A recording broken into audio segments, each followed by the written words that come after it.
You're listening to Let's Talk, Episode 17, brought to you by the StarQuest Production Network.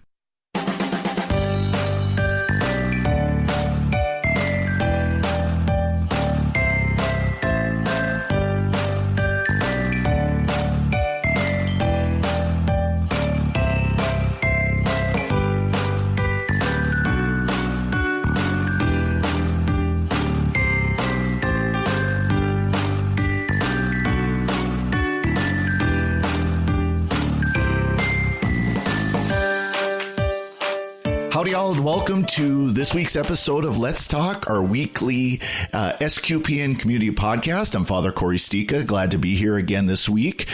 We've got a couple of voices who are known to the SQPN community. First, we've got Mac Barron. How's it going, Mac? I'm good, man. I'm a dude. I'm ready to talk about man stuff. You know what I'm saying? Yeah. Hello, Father. No, thank you. Thank you again for having me. It's great to be here. Oh, glad to have you. And then our other panelist is someone who's very well known, especially, hopefully, to the Let's Talk community, because he was the host of Catholic Weekend, Captain Jeff Nielsen. How you doing, Jeff? I'm doing great. How are you? Doing well, doing well. Practicing your PA voice, right? No. Yes. It's slightly higher than your normal pilot voice. Yeah. Yes. Great to be here. Thank you for the invitation. It's feels like it's back at home again. Yeah, absolutely. Of course, this is a little different setup because when we were doing Catholic Weekend, you were the host. I was one of the panelists. So yeah, I like this better. Yeah, exactly. You don't have to work as hard here. No. You don't have to go, now, what are we going to talk about? Oh. Jeff, for those who might not know who you are, why don't you give you a quick introduction? Okay, well, I have been involved with SQPN since really kind of the early days. I believe around 2006, I started hanging around, being an audience member and supporter of the network. And for many, many years, I was on the board of directors, I think 8 or 9 years, I believe. And so also, as you just mentioned, I was involved in creating and hosting the Catholic Weekend show, kind of the predecessor to Let's Talk. And you were, for a long time, you were SQPN's official T-shirt vendor. That's right. In fact, I'm wearing one of the original SQPN T-shirts right now, the pale yellow with black SQPN and the star, the original logo. And it still says, the best in Catholic podcasting, as our tagline back then. And and the reason why I'm Captain Jeff is that I'm in my real life, I'm an airline pilot. Yep. Not just an airline pilot, but the airline pilot guy. Yeah, I do a little show on the side. It started off on the StarQuest Production Network as Catholic Pilot back in 2009, and then rebranded in 2011, and it became just Airline Pilot Guy Show. And I'm still doing it every week. Yeah. That's where I know you from, is originally from the Catholic Pilot. That's when I started kind of following you. And then you've kind of shifted it over more of a panel show, and it's interesting to listen to. It really is. Oh, thanks. I have a lot of fun doing it. That's good. Now, Mac, you haven't been on Let's Talk yet, have you? You've been on other SQPN shows, but... No, I've been on Let's Talk. We had on the Catholic blockchain guy. Oh, that's right. You were on the first one. Okay. Yeah. Well, then you don't need to introduce yourself. I was on the first one? That was the first episode? That was the first episode of the rebooted Let's Talk. Wow. I was on the inaugural episode. I'm an inaugural panelist. Yeah. So what's been going on in your life since then? And this will get into our discussion about manhood. But there are certain times in your life where you're just cruising along and you're just enjoying yourself. And there are other times in your life where you feel like you're so busy that you forget to cruise along and enjoy yourself. Like the logistics of juggling the family and professional life and, doing things like Let's Talk in the middle of a Saturday morning. Not that this is an imposition. I'm really, truly enjoying this, and I'm honored to be a guest. But it's just like you realize, geez, I'm so busy. Like, I just need to sit and be with the Lord. Like, that's what I feel like I really, really want to do right now. So, but that's a very long explanation. We'll get into that later. But lately, Jude is in swim team, and I am still working trivia nights 2 nights a week, and I've got this weird back thing going on. So I've started going to a chiropractor. That's a grand new adventure. And Catherine's adjusting her work life a little bit to better suit our family needs, and I'm trying to refinish our basement, or finish part of our basement. So I've got all those things going on, and Ben's working like 2 different jobs outside of school and can't drive yet. So it's just an awful lot of juggling. Yeah, that's kind of life in our world. Yeah, and life is fantastic. So that is not a complaint. That is sort of a statement of position, Yeah. Well, as Mac mentioned, what we're going to talk about today is what it means to be a man in the church today. And, I think that's a question that a lot of men have. What does it mean? What does it mean to be man? What does it mean to be manly? We're familiar. I think most of us are familiar with the Art of Manliness podcast and blog, where they talk about issues of manliness. And it's not always things like, climbing a mountain or killing a bear or something like that. It's, enjoying some of the finer things of life that men tend to appreciate that women maybe not so much. A good whiskey, a good cigar, things like that. But there's obviously much more to manliness. Why don't you guys mention what you think manliness looks like as a Catholic? We'll start with you, Mac. Okay. What manliness looks like. You first. Yeah, for real. Thanks for that, Father. You're welcome. So, one, it's trying to sort of live out the reflection of God in the home, and to say, not to put it in too high and lofty of a to couch it too high and lofty of a standard, but the idea that you are at one time a leader, and the older I get, the more sort of mysterious this idea of fatherhood is, in not in that you can't figure it out, though you can't, but in how deeply rooted and deeply seated it is in the psyche and the soul of every person. And my dad passed away this past year, so I've been wrestling with that idea too. And I have 4 sons, and I'm different to each son in their eyes. Like, each son doesn't have the same image of me, and yet I'm father and I'm husband. And to sort of own up to the responsibilities of those positions, as well as trying to be a citizen out in the real world that stands for both my faith and trying to be a decent person. So that's the broadest general sense of manhood. And wrapped up in there, then you start hitting the specifics, like, what does a man look like? What does a man speak like? What does a man say? What does a man think? What does a man do? And the older I get, and I think we'll talk more about this later, that you start understanding how frivolous pop culture is, and how much more important conversations are and connections with people. And I think a hallmark of manhood is being behind the curve on that compared to what is woman and womanhood. Women seem to have a preternatural understanding of that dynamic that I just mentioned, of how frivolous pop culture is and how important connections are. I always throw to my mother-in-law, God rest her soul, in that she had that figured out like before she hit 10 years old. She knew everybody and knew everybody's mom and dad and their children and where they came from, because she asked good questions. And I think men we come to that eventually if we're good men. So is that okay? How's that sound? Yeah, no, it sounded good. Sounds what do you good. think, Jeff?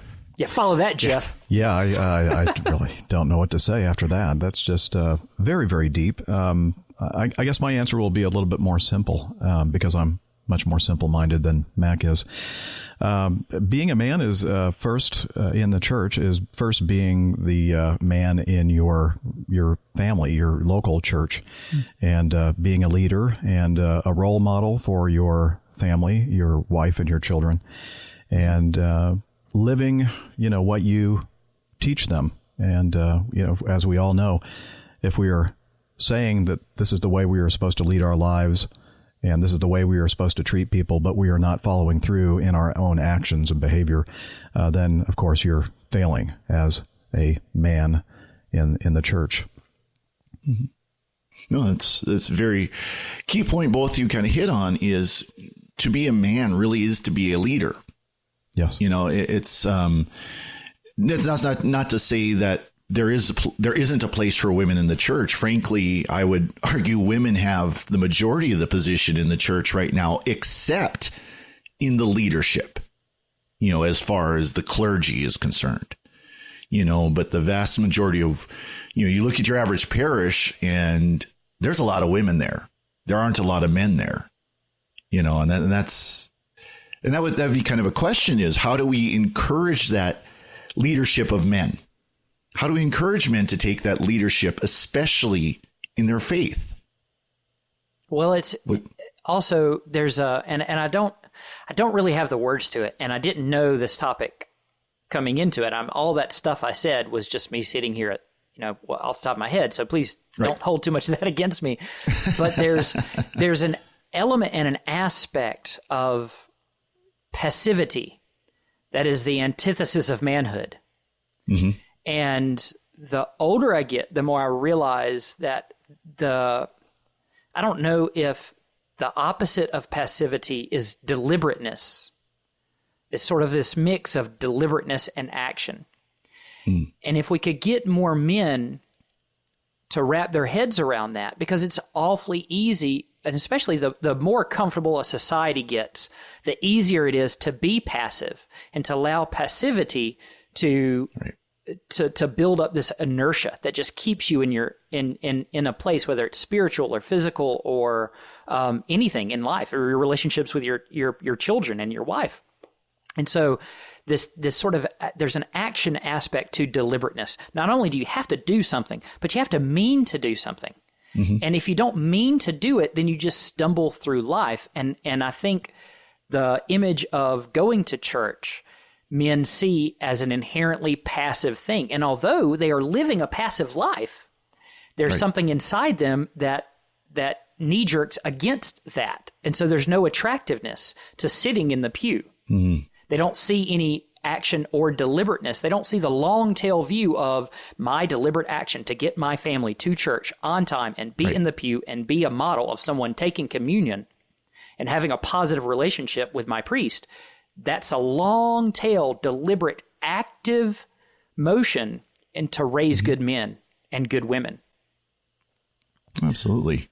And as you say, Mac, that passivity is something that I think becomes more and more present as we grow older and our family grows and our children grow older. All my children now, we have three, are adults. My youngest is in her senior year now in college. Mm-hmm. And now I have the kind of job as an airline pilot where I spend a lot of time away from my family. And in the early days of that, I really had to try hard to be involved with my family when I was in between trips.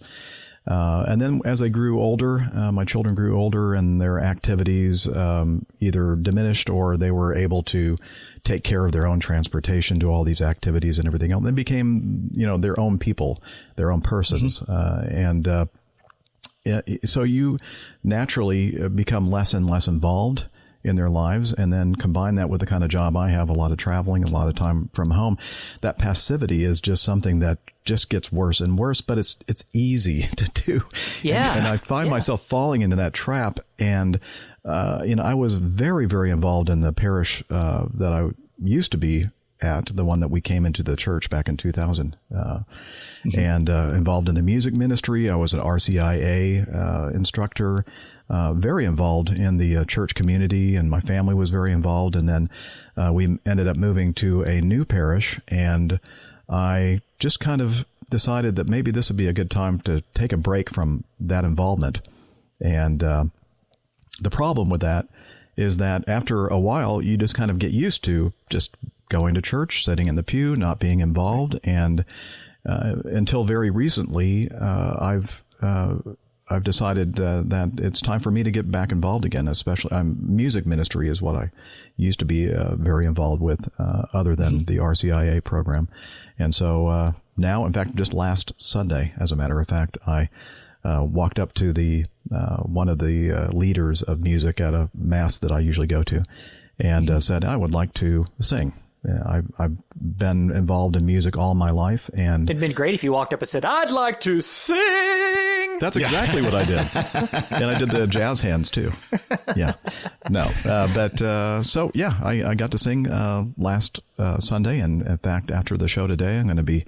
And there's another ensemble that I'm going to get involved with for the Vigil Mass on Saturdays. That's great. So I'm really, it's a step forward in the right direction. I do feel like that my passivity has led to a decrease in my spirituality, my everything involved with our Catholic faith and spirituality. So yeah, I'm recovering from that, and I'm trying to reverse that and get re-involved, and I'm going to learn something from this discussion we're having this morning. I'm sure. Great. Well, I'm sorry, Father. Go ahead. I wonder too. I think Mac, you kind of mentioned how women tend to have a more attunement to the spiritual life. They tend to have a better attachment to it, attraction to it. I think most men, we need to work at that. The spiritual life is not something we fall into. It's something that it's not natural for us because we are, again, now we're speaking generalities. I want to make that clear. There are men who are much more spiritual than maybe we are. There are men who don't fit these molds. But I would just, in my experience, that the vast majority of men, we tend to be very concrete. We logic, we want it, very right in our face, and the spiritual life isn't that. So we need to work at that. We need to develop that. And if we don't, we just don't think about it. We just, I think a lot of men just don't think about the spiritual life because they're busy with their jobs. They're busy with their families. They're busy with sports. They're busy with this, that, the other thing, doing their daily lives because it's concrete. It's something they can see, they can touch, they can sense.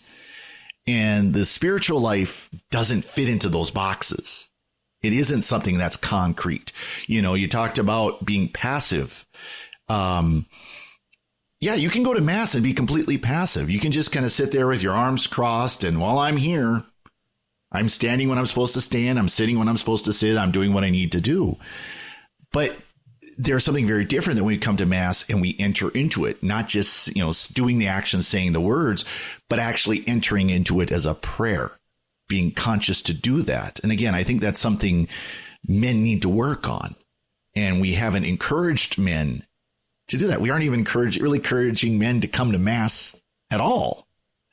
I can't count the number of spouses I have and I've seen as a priest where the wife is there, the kids are there, husband's up at the golf course. Mm-hmm. Well, and it's weird. Anytime I like to think of the human condition, whenever you say, what is manhood? And one of the things that stupefies me is it is not a thing. It is more like a stone that has all these facets, like a cut diamond has. Yeah. Could have hundreds of facets.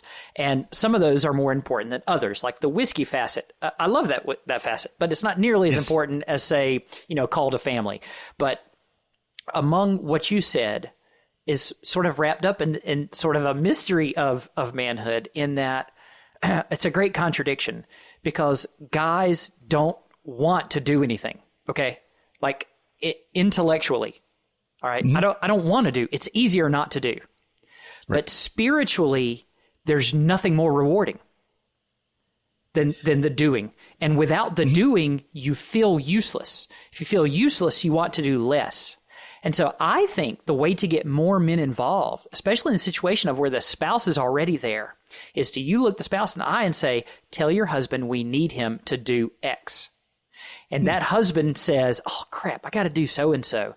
But deep, there's a deep place in him that he is not aware of that says, yes, I can do something for someone else of use.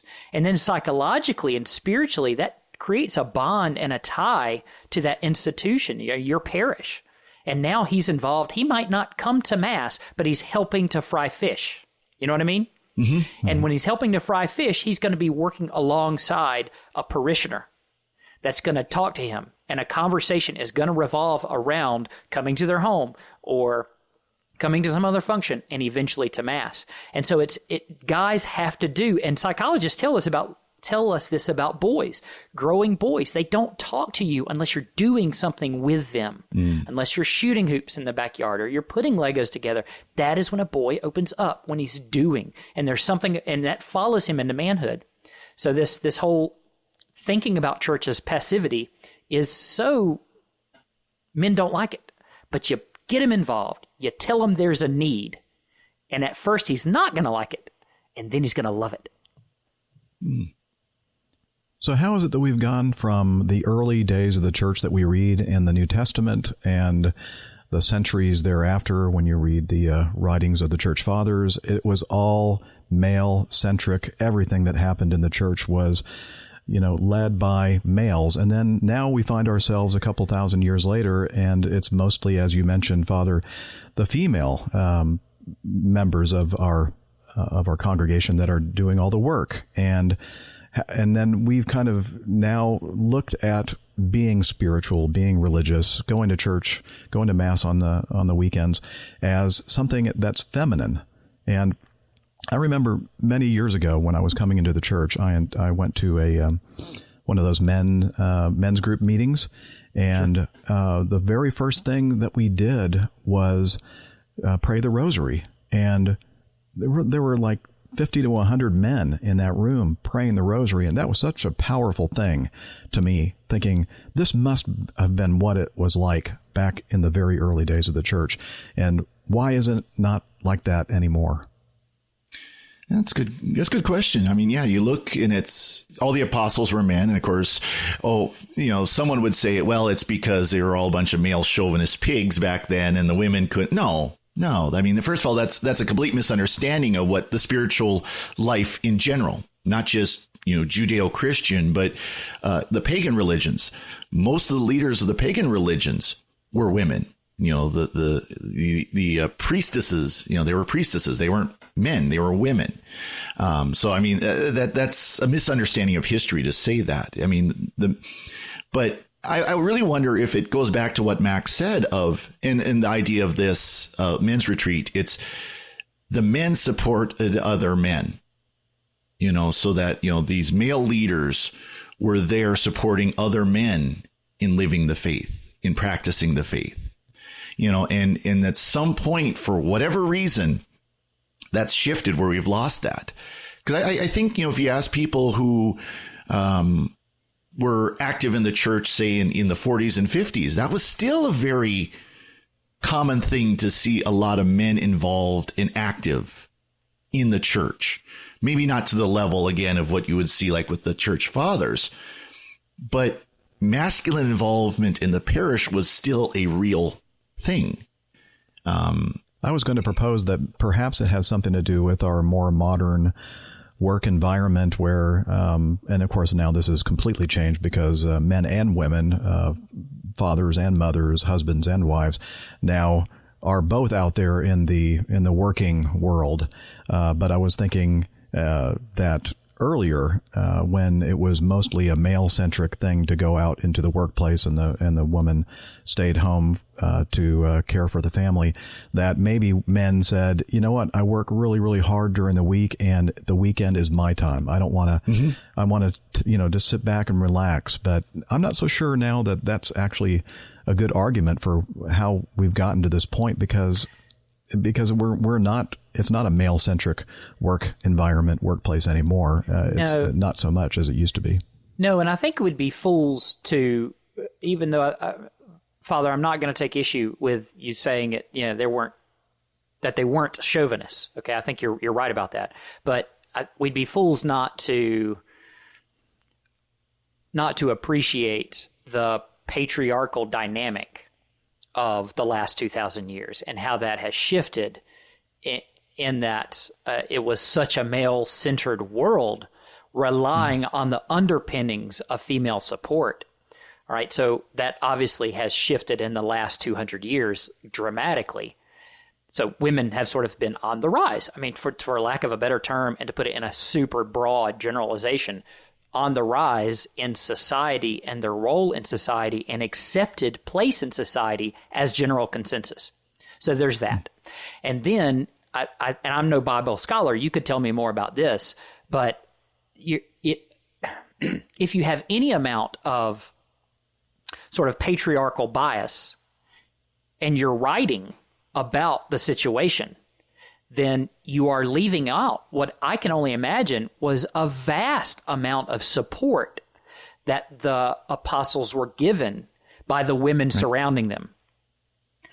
I mean, we know that it existed. I mean, even when Jesus was ministering, when he was going about his ministry, it talked about the women who supported him, Mary Magdalene being one of them.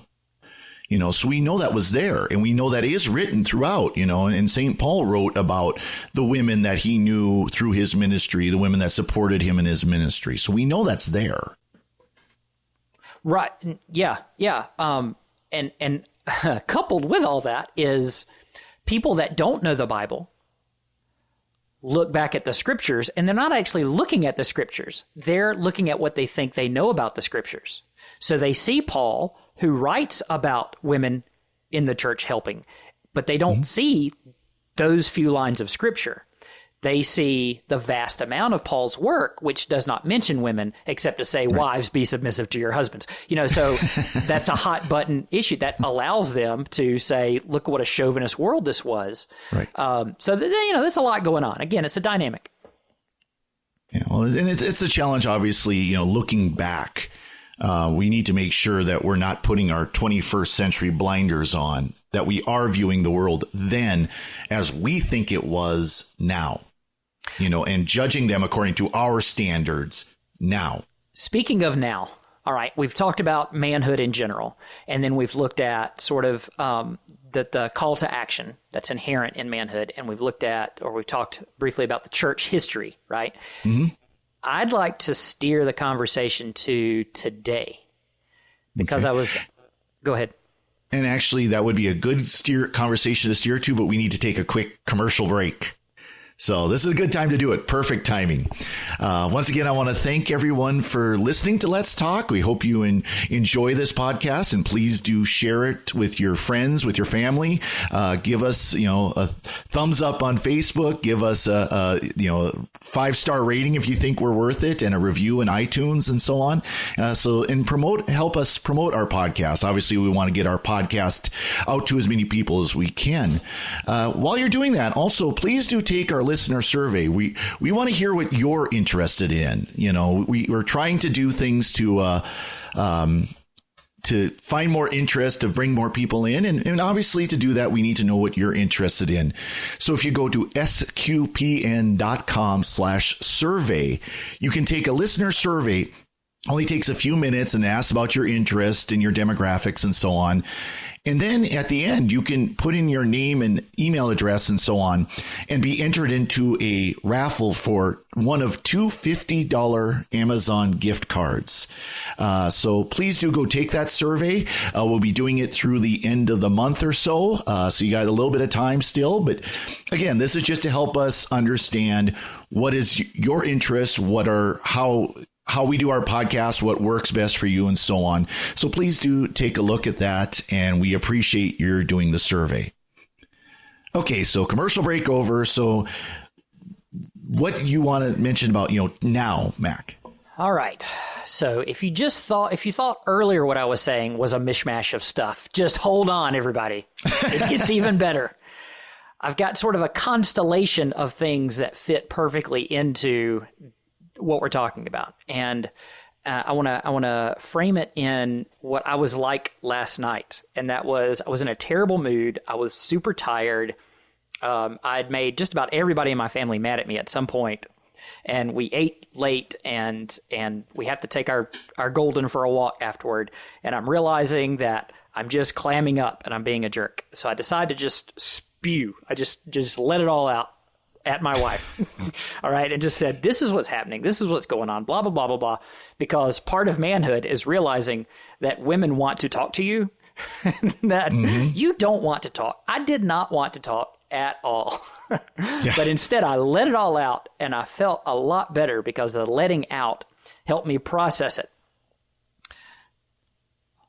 Just out of curiosity, when that took place, the dynamic, did your wife offer some suggestions and solutions to anything, or did she just listen? No. We talked through it. We talked through the stuff. But it just so happens right now I'm on my wife's laptop and we're getting a call from one of my sons, and I'm trying to turn it off as I talk to you guys. So I'm sorry I was distracted. Well, whatever happened there, now I can see both of you. He needs to hang up and call the house phone. Okay, you're back. All right. Now, okay, so how it pertains to today is we're in the midst of scandal. And part of the reaction to that scandal that I'm hearing is a call to prayer and fasting. Okay. And so then there's the realization that I need to do more of that. Okay. Blam. That's action. Prayer and fasting. And that really appeals to the guy part of me. And it also says to me, I don't want to give up any. What? Psh, I'm already praying. What does it matter? Okay. So there's the call to that. So there's one star in the constellation. On top of that, there's if you've been listening to our show, I've been a Jordan Peterson fanboy for a long time now, and an awful lot of what he talks about is sort of these archetypical hero images that are deep, deep, deep within us, and we keep telling over and over again. And a lot of that has to do with growing up and being a man and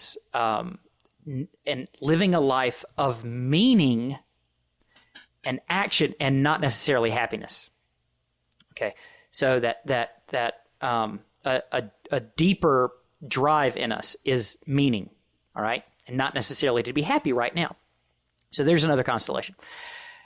On top of that is right when the scandal is telling me that I need, and I mentioned this on our last show, that what we're seeing within the church, and the bad bishops, let's call them, let's say, and some bad priests, is only a magnification of my own sin.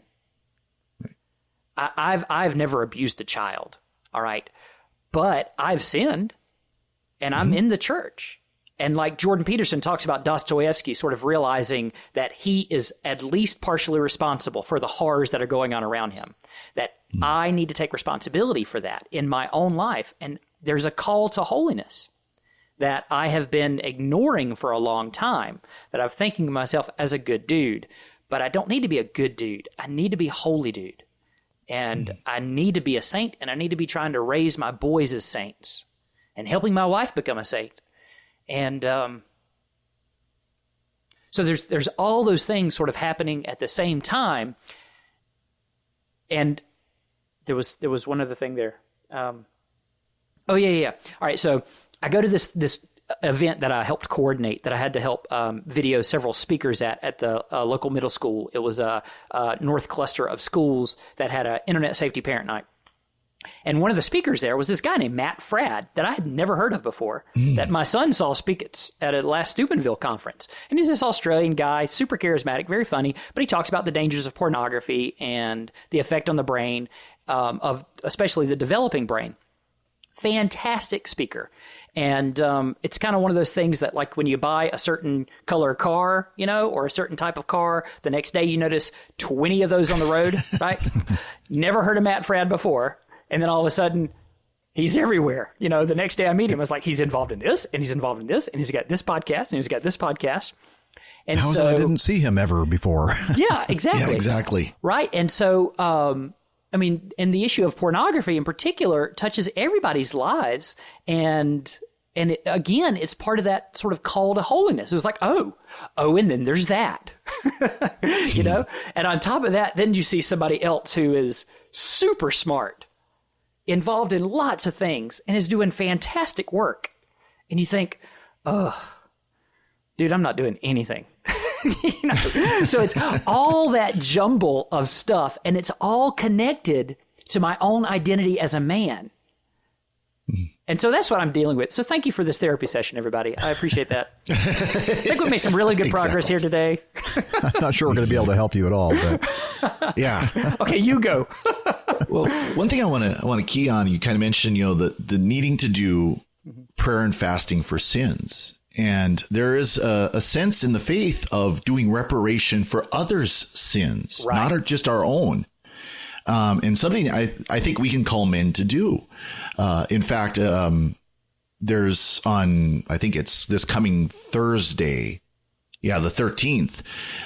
There's a group of priests that have gotten together, a fairly large number, that are going to do a day of prayer and fasting. And I've decided to join them as well, including a holy hour at 3 a.m. local time. To make that sacrifice, to make that sacrifice to get up and to spend an hour in prayer, and it's not just for my sins. And of course, as a priest, I have sins too. I have to go to confessor. I can't just look in the mirror and I absolve myself. It doesn't work. I wish it did. Yeah. It doesn't. I bet if Trump were a priest, he would claim to be able to do that. But go ahead. Yeah, pretty much. But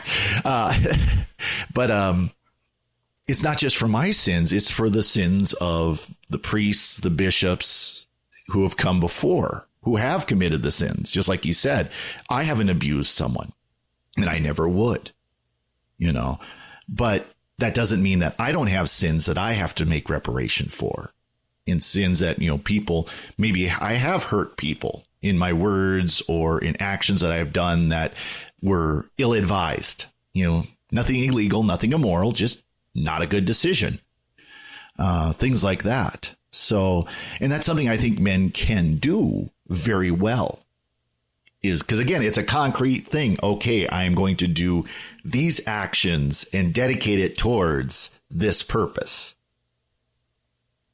Yeah. Well, you said so much, both of you, that Mac, you just threw all kinds of things in there. And the thing that I kind of grabbed onto was that notion, this fixation, fascination in our society with being happy. Like that's the end all. That's what we strive for. And if we don't achieve happiness, then we are failures in this life.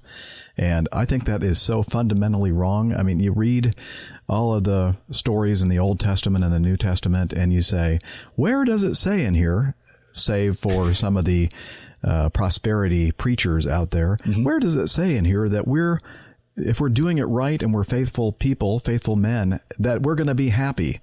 Well, It doesn't say that at all. In fact, it says the opposite, really. Exactly. It says if you do the right thing. Read the book of Job. Yeah, read the book of Job if you need proof for that. You follow in Christ's footsteps and you do what you're supposed to do, chances are it's an 80 to 90% chance you're not going to be happy at all. Happiness is not for this world, it's for the next. But that's not to say that we should not be happy in this life. I think a lot of whether somebody is happy or unhappy in this life has to do with your attitude about things. You choose not to be happy, or you choose to be happy regardless of what's happening around you. Now, I know that there's some extreme situations where, regardless of your attitude, it just, life is not working out and it's hard to be happy. But and there's a real difference between joyfulness and happy. Happy is an emotion. It comes and goes. It can be fleeting. But joyfulness, you can be in very difficult circumstances and still be joyful. You're not happy about it, but you're joyful. Right. And piggybacking on that, and one of the issues that I was sort of wrestling with last night was trying to figure out why I was in such a bad mood, and I think I've sort of snuck up on it, in that amongst all of those realizations is this idea that, and I mentioned this earlier because it's so fresh on my mind, but this frivolity of pop culture. Like Dave Ramsey, we're big Dave Ramsey fans, and one of the things he likes to say is, the millionaire next door doesn't know who got voted off the island last night. And that's a shorthand way of saying, who cares what people are saying on Twitter? Who cares what a ass Trump is making out of himself. Who cares about this and that? Like, focus on your soul and focus on making the world better around you and being kind to others and trying to be like Christ. That's what you focus on. And so in the midst of that, that doesn't put me in a bad mood. What puts me in a bad mood is I think I'm a little in mourning for the Mac that came to be. That's been such a huge part of my life up until this point, is being in the middle of, say, pop culture and knowing what's hot and knowing what's funny right now and knowing all this stuff, and the realization that none of that stuff matters. It's a shift, it's a pivot in life, and I think there's something very human about understanding the sadness and leaving something like that behind, and yet the joy in understanding that, oh, I'm growing up. This is what I'm supposed to do. This is manhood. Anyway, there. I think that one of those things that I've struggled with, and I think most of us do, especially, being involved in the StarQuest production network, where we are trying to evangelize to people by being involved with and interested in things like Star Wars and all these pop culture things, but really enjoying and just taking part in it, but thinking about the Old Testament or the New Testament, about how we were supposed to be in the world, but not of the world. And it's, for me, and I think, again, many of us struggle with this, that's a fine line. Where is it that we're just too far into all of this pop culture stuff than we should be? But we need to be there, because Jesus was out there amongst the sinners. And I'm not saying that people enjoying pop culture are sinners. No, we're all sinners. But you know what I'm saying? It's like, it's a fine line, I find sometimes, that I maybe go too far in the wrong direction. I'm not saying let's go nuclear on it. That's really not what I'm saying. I'm saying it's more of a balance, more of a balance of holiness, and I guess, for lack of a better term, righteousness, and keeping it in its place, and understanding, why don't we call ourselves to appreciate the finer aspects of pop culture, the things that are telling those age-old, deepful, soulful stories that help bring us closer to Christ, and not wallowing in the mud. Right. No, I agree 100%. And this is a good place to end this discussion. But, that's where you talk about things like art of manliness and things like that, where it, they talk about, appreciating a fine whiskey, a good beer, a fine cigar, a good movie, some good recreation, some good entertainment, things that are the finest things in life, but not getting caught up in them. So, but like I said, this is a good place to end our discussion. And of course, I know Captain Jeff remembers Pick of the Week from Catholic Weekend, as he gives that. Oh, I forgot. I forgot that you told me that we still do Picks of the Week. And so I'm going to defer to let Matt go first while I quickly think of something. All right. Well, I'm not only pivoting from a Jordan Peterson fanboy, but also to a Matt Fradd fanboy. Just because it's like, I'm like looking at this stuff going, okay, there's a body of work here. Let's appreciate this. And one of his podcasts that he does is Pints with Aquinas. And also, why I was in such a bad mood last night is because I felt like a moron listening to the last episode, where they jovially talked through Aquinas' fourth proof for the existence of God. Yeah. Through which the whole time I keep thinking, I'm a smart dude. I'm a smart dude. I'm a smart dude. Why can't I get this?